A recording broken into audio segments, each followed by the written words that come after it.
Look, the future is clean energy, not oil. I think that's pretty straightforward, and we all understand that. This game might be really sludgy, though, because they're both on a Sega Baba. So let's see what happens on this Avs versus Oilers pregame show.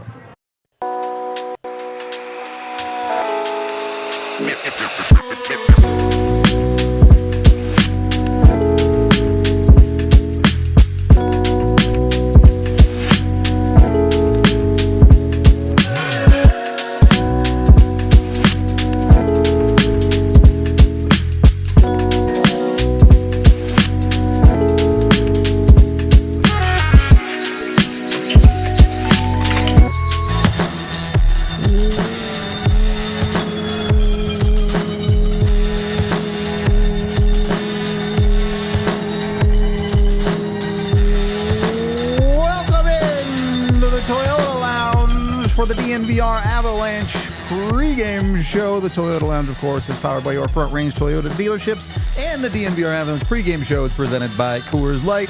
Rudo and Big E coming to you live. There is, of course, a hockey game tonight, but first, we have to talk about the news of the Avs trading for Scott Wedgwood. It's a goalie trade. They did make a trade. That happened. Used to saying it in a 6th-round pick for Scott Wedgwood. Yeah, look, from a certain perspective, I understand this move in the sense of you as an organization need to signal, hey, it hasn't been good enough. You have to present that, and I think that's most of the reason for this trade, because if you look at the numbers, which we can bring up at least for Wedgwood and Georgiev, this season Wedgwood's numbers haven't been any good. They're not really particularly better than what the Avalanche goaltenders have been doing. That being said, Wedgwood's sample size is quite small, so at least you've got that going for you, I guess. That's a thing, so that's nice. I don't know. What do you see in this trade? Well, I like him. I like him as a backup. God, I hate stereotyping goalies, but I mean, I think he knows what he is. Well-spoken guy, well-spoken player. Listened to his interview when before he met with the media, right? He seems like a guy that's got a good head on his shoulders. I think he knows where his game's at. I think he knows where his career's at. I like it for the fact that the Avalanche are probably more, how can I say that, solid today. Do I like it for the future? No. Do I like Eustace? Yes. You and me talked about it. Like, people thought you and me were feuding 2-3 weeks ago. Remember? But it's exactly. I just knew that night. Knew that night. I'm like, that's it. He's done. You know what I mean? Like, and no matter what's gonna happen, he's done.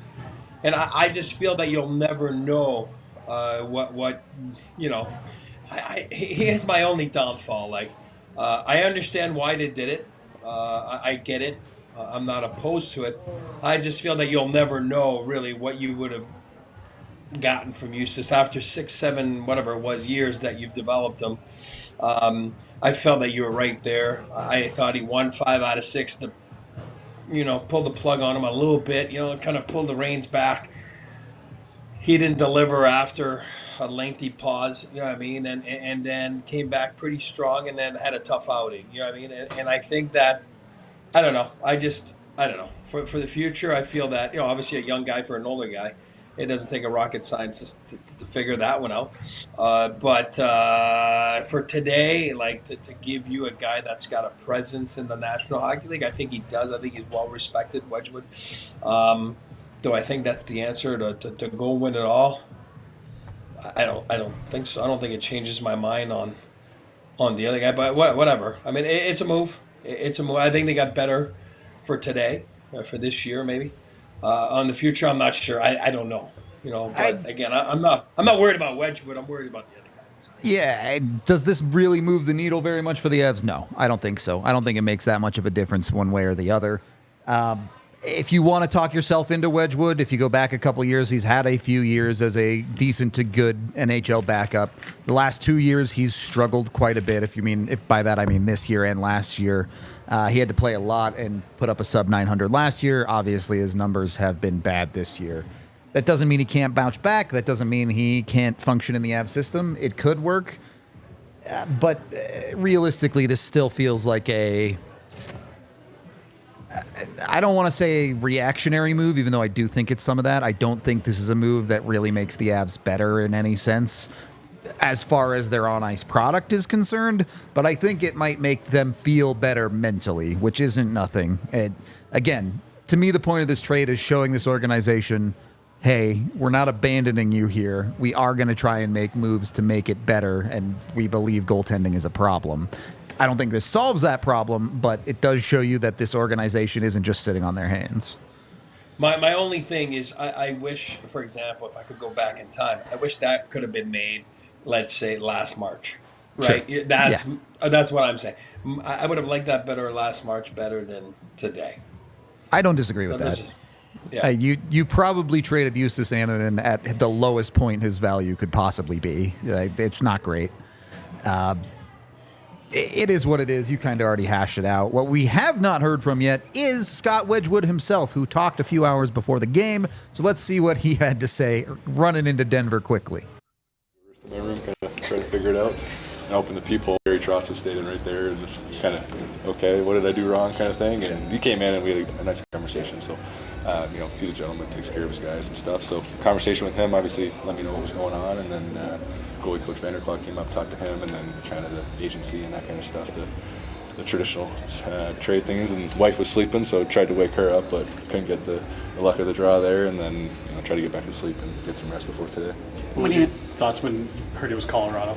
I was excited. Honestly, funny enough, I've kind of envisioned playing here over time. You talk about teams where you want to be and stuff, and I've been fortunate, with the time in Dallas, Arizona, Nashville, now here. I'm hitting some good cities.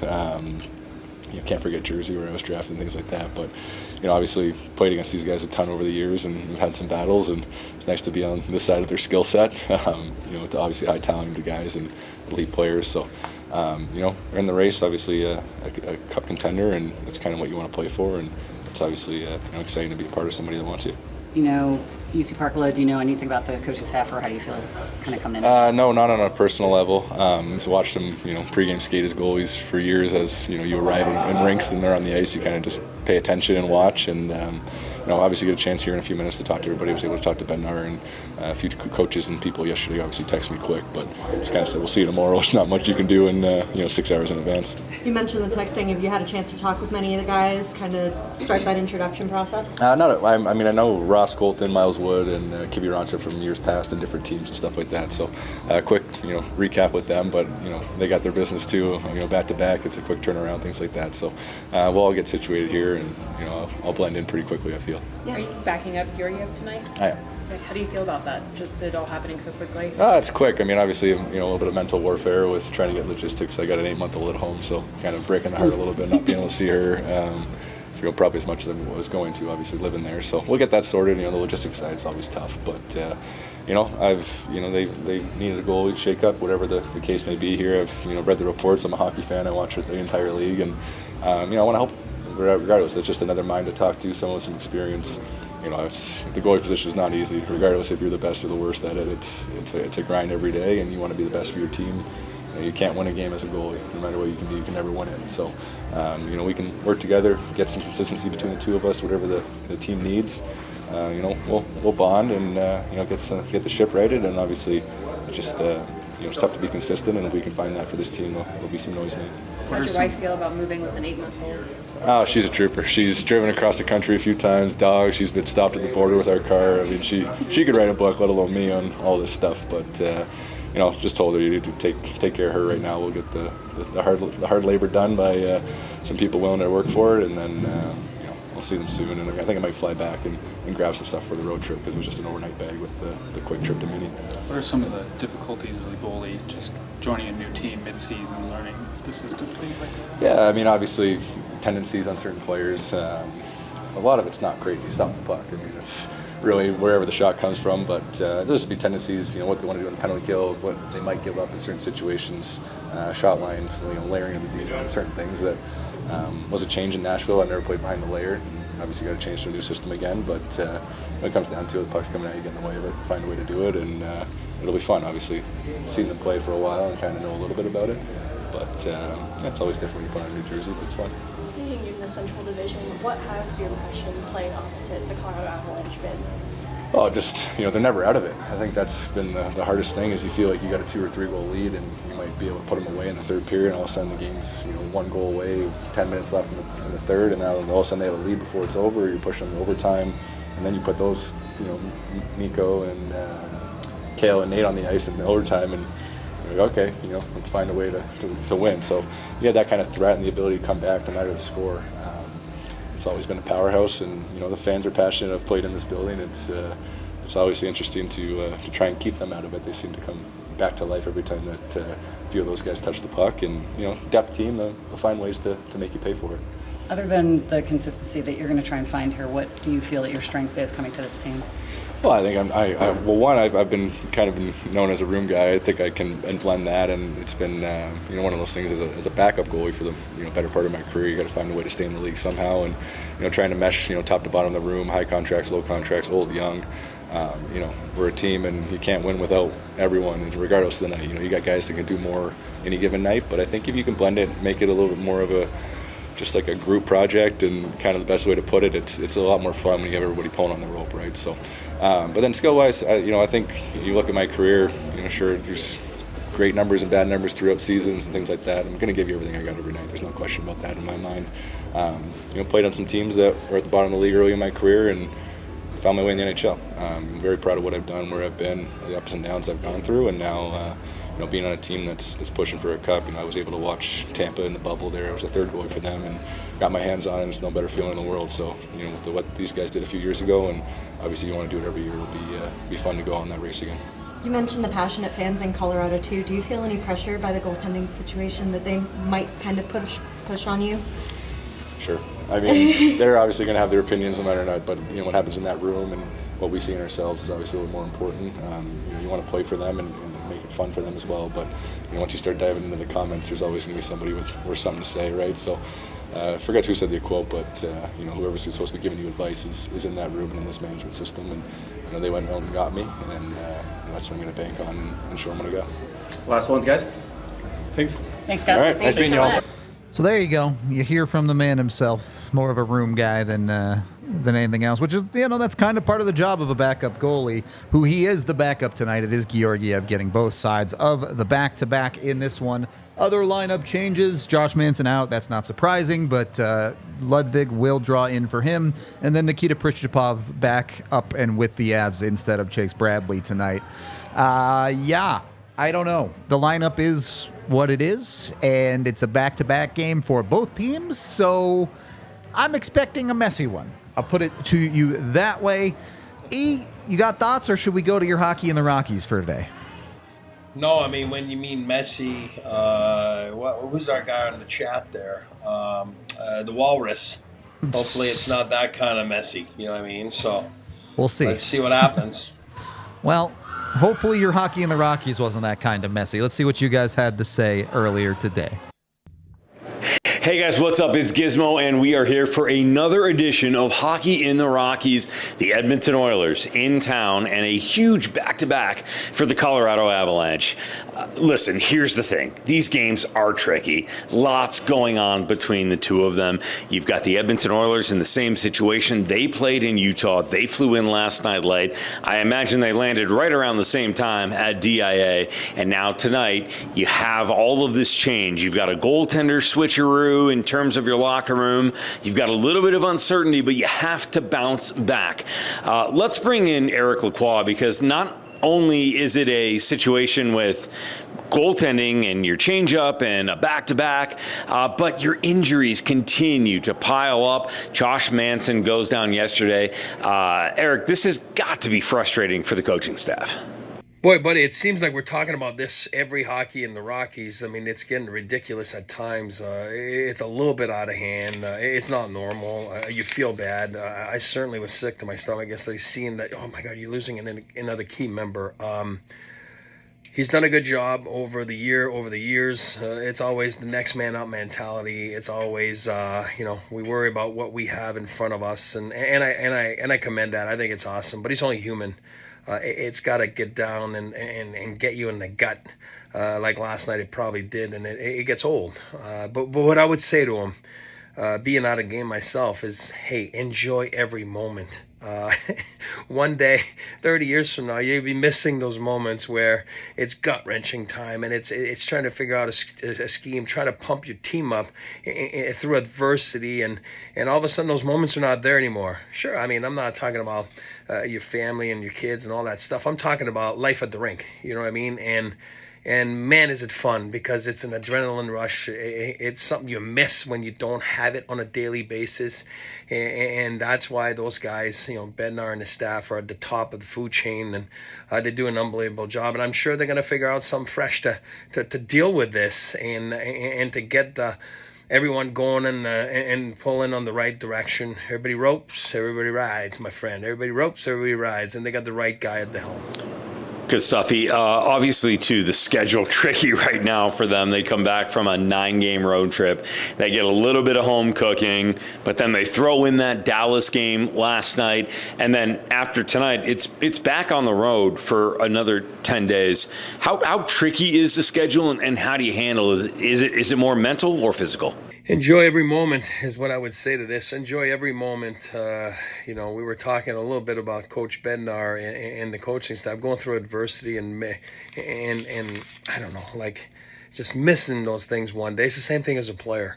You're going to miss those 3 and 4s. You're going to miss those back-to-backs. You're going to miss being on the plane last night and being disappointed to a big loss to a divisional opponent like the Dallas Stars. And you get home late and you get in your car and you drive home. And today you get up and, woof, it's a long morning. And you get another opponent tonight. And Connor McDavid, not a big deal coming into town. So, I mean, it may sound dumb. It may sound stupid. But the way to get through it is very simple. It's a privilege to be in the National Hockey League.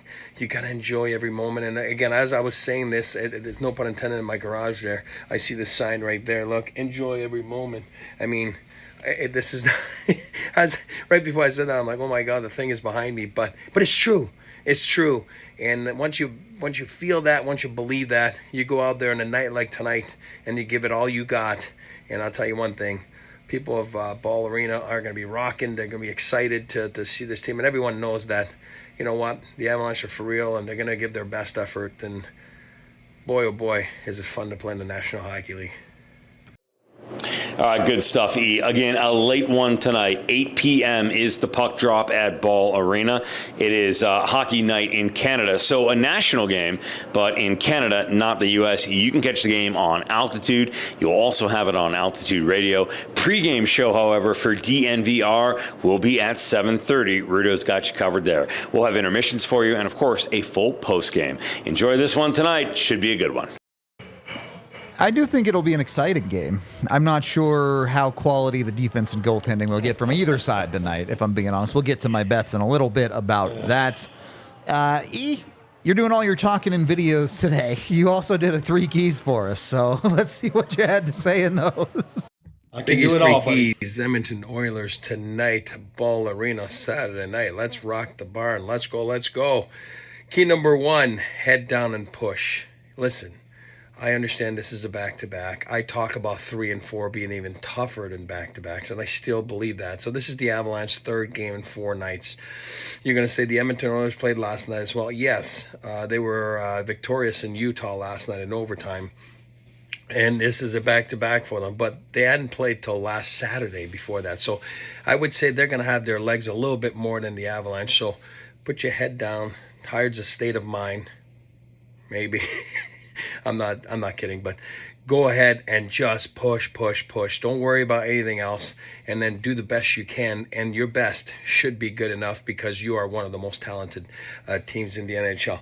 Number 2, feed off the crowd and feed off your teammates. So when you're tired, you keep the game simple and very systematic, and you feed off each other's like good shifts. If the fourth line, third line have a good shift, you follow that up the top line with a good shift, and you get the momentum going. The crowd gets into it. You feed off of that. It's amazing what it does on the bench when you got a lively building and they're cheering you on. And you know what? It can do wonders. And tonight, you're definitely going to need that. And when you do get that momentum shift, carry it over, and keep pushing. Good things will happen. Number 3, a little help from the bottom of the lineup. What do I mean by that? Shorthanded a little bit up front, as we know, Wood, Druin, all that kind of stuff. Let's not even talk about the back end, but keep it simple. If you're not a top line guy, I'm not expecting you to score tonight, and there's no disrespect by saying that. We need you to be perfect in a sense that any other aspect of the game, you have to be perfect. There's no gifts, there's no turnovers. If it's a low event shift, that's okay, as long as you're on the other side of things, on the other side of the red line. Keep going, get down there, keep it very simple, and sometimes you might have to grease one out. Tonight sounds like you're going to have to grease one of those wins out, and so you're going to need the help from the bottom of the lineup, guys doing their job, just as important as the top end guys, superstars, to go out there and score a goal in the power play, or even, a superstar play like we saw McCarr do last night. Let's go. Did you watch my review? Because I said the exact same thing as that key 3 right there, E. Buddy, that's what I do. I watch your reviews because you are a moronic person. You don't go to bed. It's true. I think we're both the same. You know what I mean? And, it's always fun to listen to those reviews. I was going to say that, too. If you and me are this tired tonight, I can't imagine how the Avs are feeling right now. It's got to be brutal, dude. Buddy, you're just taking the words out of my mouth. Like, we haven't traveled, we haven't played, we didn't get hit, we didn't give a hit, and I'm dead. You know what I mean? I'm not as in good shape as I used to be, but yeah, it is tough. It's a tough one tonight. I don't care what people tell you. It's a tough one. Yep. And as Chad is saying, Jared Bednar did say Miles Wood month to month now is the timeline for him. So he's pretty much done. Josh Manson, no official timeline, but I'm no doctor. We're all pretty sure it's a broken wrist. Do we have Wood probably isn't updated on it, but the injury graphic may never die. I mean, it's ridiculous. That I literally update this thing every morning. It's 4 days ago, 4 of those dudes came off this list. And it was like, oh, the Avs are finally getting healthy. And they didn't even last a week that the Avs were reasonably healthy. It's actually silly. I don't know what to tell you at this point. We don't know Manson, right? We're just assuming there, right? Yeah, we don't, but it's long enough that they have to reevaluate it, so it's not going to be tomorrow either. Yeah. I mean, I'm a doctor. I play a doctor on TV. I just want to make sure, It's my diagnosis, And again, we'll see. We'll see what they come up with in a couple days and let us know where he's at. But that was just an assumption. Yeah. I wanted to jump back in on that last topic, too. I think you said it very well. The Avs need to focus in on eliminating the mistakes more than anything right now. The goaltending is what it is. You can't change it. You just have to deal with it. And that, like you said, they need to be perfect everywhere else. What do you key in on? And I don't mean like the 3 keys, but if you're a hockey team, you're playing Malinsky up in the lineup with Girard because of Manson's injury. What are you asking him to focus on tonight that helps you make less mistakes? Is there, I know you don't want to change the way a player plays, but at a certain point you have to say, hey, maybe don't jump up quite as much, or maybe play that board battle a little bit more aggressively or less aggressively, whatever it might be. It's a great question, and I talk about it all the time, and people think it's a cop-out answer. It's keep it simple, stupid. It is. It's the simplicity. And what do I mean by that? Is for me, one of my favorite players, and I know it's one of yours too, is Artturi Lehkonen. And you know why Artturi Lehkonen is good? And I tell that to young kids all the time, young players, is because he's mastered the simplicity of the game. He does every simple play to perfection. And this is not easy to do. It's easy to say. It's not easy to do. Right? And that's the same thing with Sam tonight, for example. You're playing up in the lineup. We talked about that last night. I know Josh has not had the best season so far, but those are big minutes. Those are big shoes to fill. Those are hard, heavy minutes. So if you're Malinsky tonight, you keep it simple. And then you make that 2, 3, 4 foot, 10-foot pass. A tape to tape. You don't try to invent the pass. If it's not there, it's not there. Then it's off the board. You got to make sure you're just trying to keep it simple.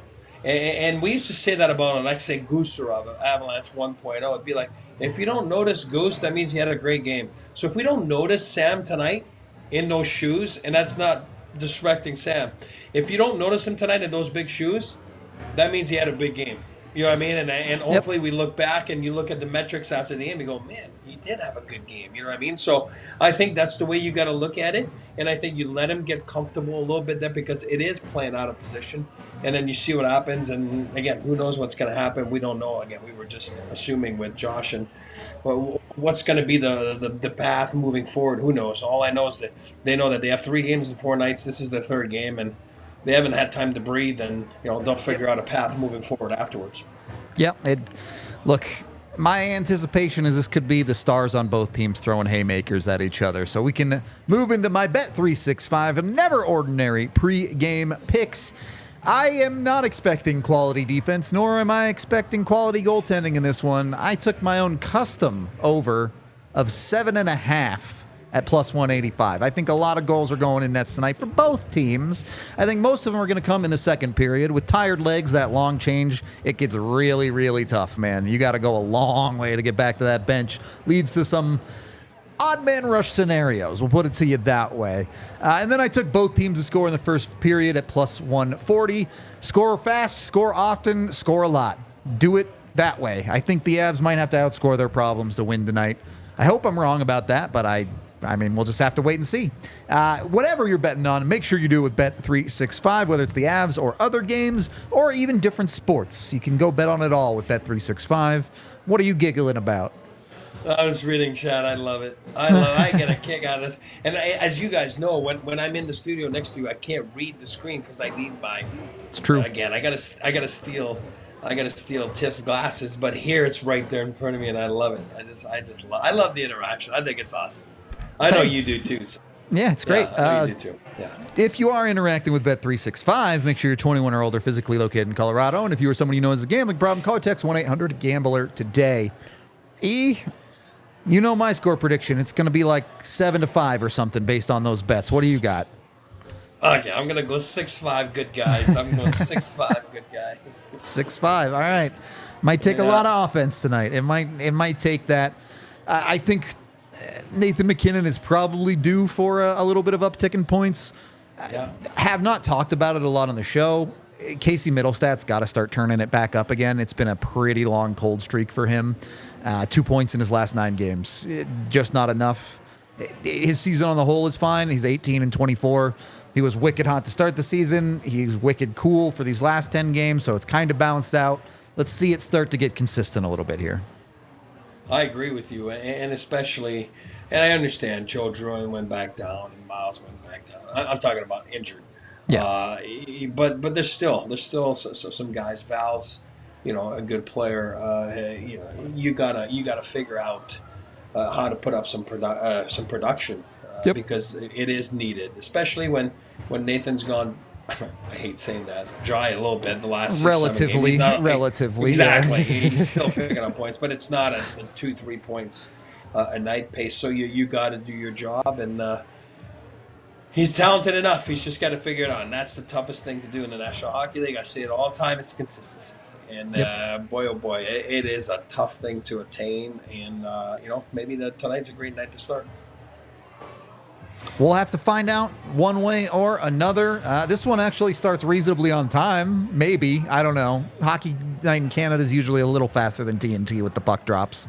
So hopefully if you know, do we deal with a lawyer firm or a law firm? Because my hair, I don't know. You got to go on Twitter. I'm looking at my options because it's absolutely unbelievable. Last night, if you were on the pod, if you were, but if anybody in chat was on the pod, that's when I realized that my hair was absolutely a mess. And yeah, I'm looking at my options to see what I can do. You could be cosplaying cartoon characters at Comic-Con with that haircut, buddy. You're wearing a hat for a reason tonight, Chad. I'll put it to you that way. Boy, it's bad. Hopefully, but ask me if I care. Ask me if I care. No, I know you don't. It's just hair. It grows back. My wife and daughter are dying. Oh, they're dying. My wife and daughter are like, oh my God, this is embarrassing. They wouldn't let me out in public today without a hat. I was like, oh my God, you guys are killing me. All right, well, it's all good. When all this goes down the drain, we can start a law firm that sues for haircuts. That'll be the game plan. We are going to wrap up this pregame show, though. Thank you, everyone, for hanging out with us. I am doing a solo watch-along if you want to come say hi to me. And then E and AJ will be joining for the postgame, so it should be a fun postgame no matter what happens in the game. Plus, Black Friday deals. We still got them all weekend long. Go get yourself some fantastic shirts like the one E is wearing right there. 30% all the way up to 75% off some shirts. So go check them out. Go support the DNVR gang or whatever local All-City network branch you might want to support. We are out of here, though, for this pregame. We'll talk to you in a little bit. We all silly like the mayor.